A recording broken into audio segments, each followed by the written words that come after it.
Greetings and welcome to another segment of CASA Cares. My name is James Washington. I'm one of the staff members here at Richland County CASA. This is the venue where we bring you exciting information from people in our community as a resource. Before we get to our speaker, let me share with you some other housekeeping information. By now, all of you should have your 2015 parking pass.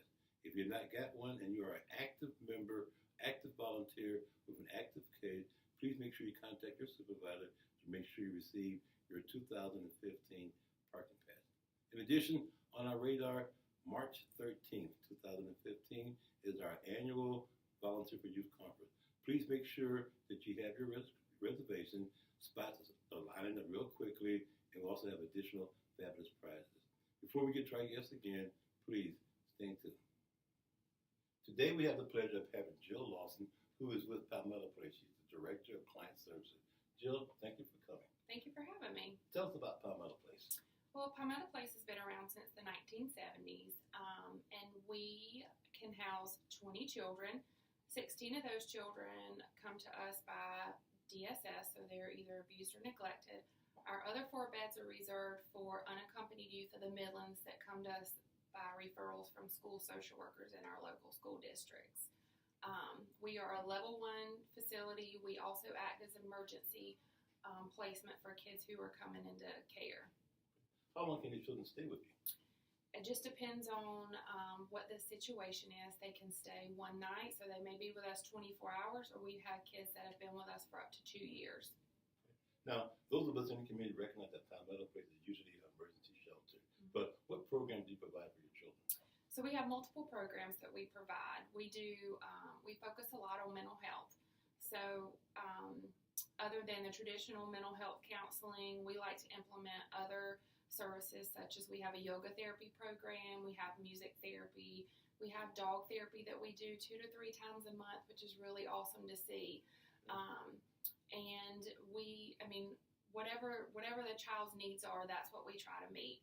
Okay. The dog therapy, can you elaborate on that program a little bit for us? Yeah, so we have a Shetland sheepdog that is a certified therapeutic dog that comes and he meets with 2 kids every other week.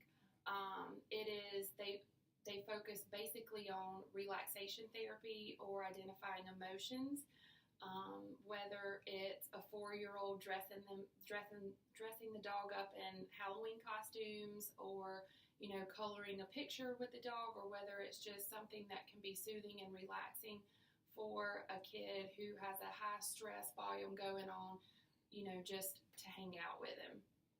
We recognize sometimes too, though, oftentimes you're the first placement for a lot of these children. So they go into a lot of array of some separation to grief to anger. How does your staff address these things? We have great house parents that are able to, they use different tactics with our kids, whether it's a bedtime story. We had a 4-year-old who was experiencing a lot of separation anxiety when she was taken into custody, and we were her first placement. So it was really neat to see one of our house parents really take to this child and tell her, how she was such a princess and Palmetto Place was her kingdom, and she, you could just see her face light up and knowing that she was safe there, to be able to be herself and just to be able to feel comfortable in that environment. Did we discuss the age range of the children that you have? No, so we can take any age range. Usually our youngest, we have a 3-year-old right now. So normally we go from 3 on up to 18 or 19, depending on the circumstance. And given the capacity that you have with 20 children, 20 beds, how do these children interact among themselves? They do very well, actually. So the bedrooms are separated by age and gender. And, we really try to instill coping and problem-solving skills with our kids. We do a lot of team activities. Communication. We just work with them a lot on how to interact and get along with the other residents, and normally it goes fairly smoothly. Right. And these children are receptive to these techniques? Oh yeah, yes, and we're very scheduled. So by the time that if the child's with us for a certain amount of time, they get in the habit of a routine, of a schedule. And I've heard parents say later on, that they find it amazing that kids wake up in the morning and they make their bed up first thing. And they ask for a chore at home when maybe before they didn't, take the chores. Okay. Again, given my past with Palmetto Place, understand meals are big productions at Palmetto Place. Explain your concept why the family meal is so important to you guys. Oh yeah, so we sit down at every meal together. All of our kids sit down, and it's a family dinner where the kids can talk about maybe what's going on at school that day, or if we have a new resident come in, then at dinner time is where each kid goes around and gives the new kids sort of an orientation. They talk about what they like about Palmetto Place, maybe who their favorite house parent is, or the favorite event that we have. This is where a lot of our volunteer opportunities come in. On Sundays, we have volunteers. We call it our Sunday supper program. So we have various volunteers that come in and either cook for the kids on Sunday evenings, or they bring in pre-cooked meals or takeout or whatever it may be. And it just works great. It's amazing to see the kids sit down and actually communicate with each other and just talk about random things that are important to them that's happened that day. Outstanding. Mm-hmm. What about recreational opportunities? So we keep our kids on the go a lot. We have a group that comes every Friday evening that works out with the kids for the kids that want to participate. We have the F3 guys that come, which is a great group of men that come and exercise with the kids and also provide them mentorship. Okay. We have a lot of passes to the Plex and the skating rink and bowling alley that are donated, that we keep our kids, constantly doing activities. If a kid is interested in a certain after-school extracurricular activity, we're all for that. I just signed up a child for a softball team yesterday, and she's so excited to start her first practice on Saturday. Speaking of which, academically, I understand that Palmetto Place is one of the forerunners of making sure that these children continue to get educated where they came from. How do you accomplish this? So, because of our emergency shelter status, we fall under the McKinney-Vento Federal Act. So when a child comes into care and they're placed at Palmetto Place, then that is one of the huge advantages of being placed at Palmetto Place, is that they can stay in their home school. They're not having to withdraw and move a school. So that is one of the consistencies for this child, which is really important. So the district, whichever school district it is in Richland County, they provide transportation to transport that child to their school of origin, so that they're not dropping classes and, they're not falling between the cracks with academics. And speaking of academics, we're fortunate because we have tutors that come in every day after school that work with each kid on different grade levels or science projects or whatever's going on that week with them. Outstanding. So you guys have a beehive of activities every day. We do. We have a huge village, and it's great. Okay.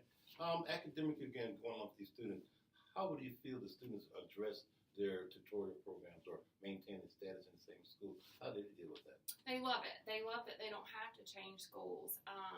A lot of kids that come into foster care have been bounced around through different schools in different homes, or even if the family's moved a lot. So this way, we're able to collaborate with the school, and I'm able to go to parent conferences and meet with the guidance counselors or the school social workers, just to be able to wrap our arms around the kids, to be able to provide services for the entire well-being of the kids, academically, mental health, medically, whatever it may be. Do you address medical disabilities from your students also? Yes. So if the child has an IEP or a 504, we jump right in to get on board of what accommodations can be met. Normally, we don't have children who have medical disabilities. If for some reason we do, though, we exhaust all resources to provide services for them. As you know, our Guardian program interacts with Palmetto Place very often. What advice would you give a guardian for wanting to make contact at Palmetto Place? So we love to hear from guardian ad litems, and we love to hear from caseworkers. Guardian ad litems are welcome to stop by anytime to visit any of our residents or talk with our staff. They have access to our files. They can see, the medical visits that they've been on. We would love to be able to, I email all of the medical and mental health summaries to caseworkers. I would love to be able to copy guardian ad litems on that email as well to give them access to that information in their inbox. However, I often often don't get the contact information for the guardian ad litems till later on. So I welcome guardian ad litems to call me, to email me, to call or email me with questions. My contact information can be found on our website at palmettaplaceshelter.org. Our office number is 803-786-6819. So I would love for them to call. If they want to stop by and visit, like I said, they can drop in at any point. However, it may be best for them to call and schedule a visit just because we have so many activities that go on throughout the week and the weekend. And I don't want them to stop by and nobody be home. Correct. Good advice also. Mm-hmm. Tell us about your staff at Palmetto Place. Okay, so our staff, our full-time staff is relatively small, and we consider ourselves a family. So our executive director is Erin Hall. And then I do all the client service programs as the director of client services.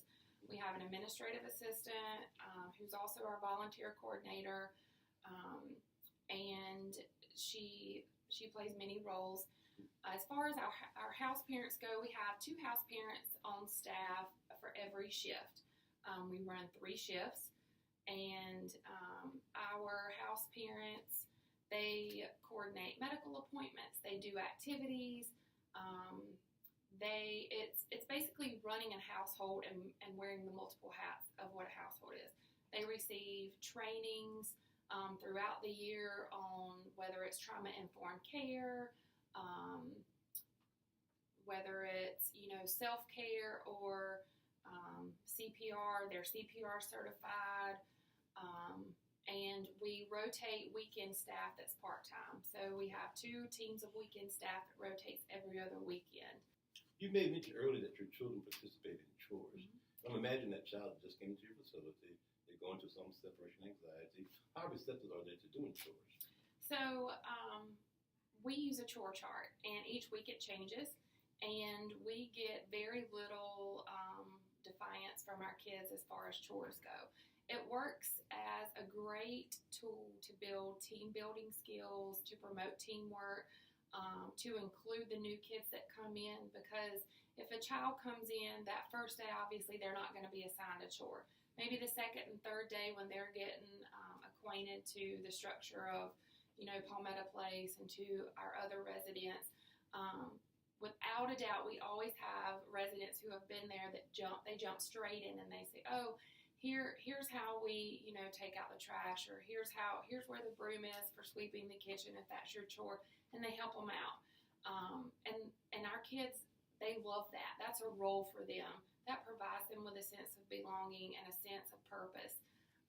They're able to show them, okay, what dresser belongs, to the child that just comes in, or here's what time we eat dinner, and here's what group comes in on Monday night, and here's what night yoga therapy is, and here's where snacks are held after school. I mean, they jump right in, and very, very little do the house parents have to orient kids to the day-to-day basis, because our other kids jump in and show them the ropes, and they just make them feel welcome. Outstanding. Now, say that child who does come in and wants to be that non-compliant child, the child going through those emotions, how would you address a situation like that? Our house parents are normally the ones that do that. I sit in awe every day and watch house parents, how they communicate with kids and how they get to their level and they explain things. And it's never the pointing finger, or it's never the, well, you're going to do this. It's always an understanding tone of, we care about you and this is why this is important for you to learn. Or, it's okay if you don't want to do a chore today, but what can we do to fix that tomorrow? Or is there a chore that you would prefer to do? So when we do have kids that come in and they exhibit defiant behavior, that's normally an indicator of trauma or anger that's misplaced or hurt. And we do our best to address the underlying emotion that's causing that behavior, whether it's, setting them up for a counseling appointment, or doing, if we're doing crisis intervention right then. Whatever it may be, it just depends on the individual situation of the child. Okay. Now, you made mention of medication. How many of your children, percentage-wise, are on medication? So since we're a level 1 facility, we don't have many kids that come in that are on psychotropic meds. It's very little. We do have kids that come in that may be on medication for anxiety or depression or ADHD. Our house parents are trained to administer those meds. We keep them locked up. They're logged. We have record of that.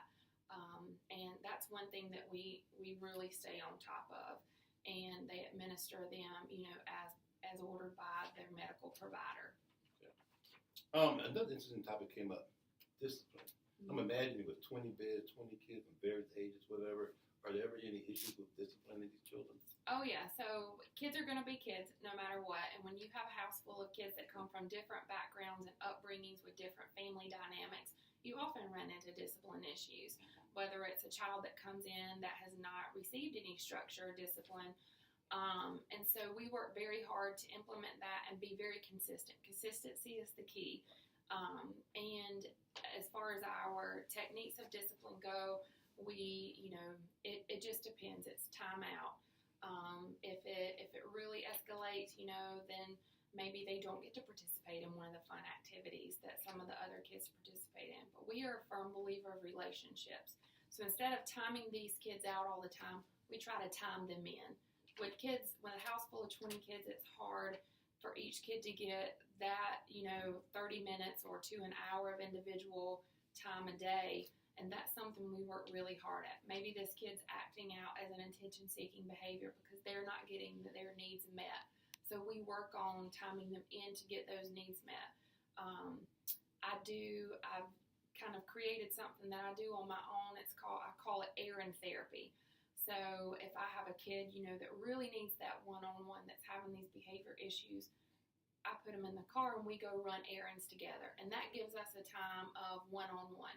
And I don't drill them with therapy or counseling. It's just a very non-formal time spent together so that they can talk about whatever. And oftentimes, the first 10 minutes of the ride is silent and listening to the radio. And then they start to open up. And then they spill everything. And they begin to tell you what's truly going on. And so in that errand therapy, there's normally a treat thrown in, whether it's Starbucks or Chick-fil-A milkshake, because that matters to a kid. That's super important to them. Communication. Are your residents, students, children allowed to make telephone calls outside and receive telephone calls inside? Yes, per court order and caseworker's permission, if a child is allowed to a phone call home to family or a godparent or an aunt or a grandmother. We do phone calls on Tuesday, Thursdays, and Saturdays. Every kid that is allowed by court order or caseworker to make phone calls home, they're able to do that on those 3 designated days of the week. However, the stipulation to that is the phone call is made from a cell phone that is a confidential number that is blocked to the parents or the guardians. The call has to be made on speakerphone where a house parent is monitoring the phone call at all times. That's primarily for safety reasons? Yes, for safety reasons, because we are a confidential location.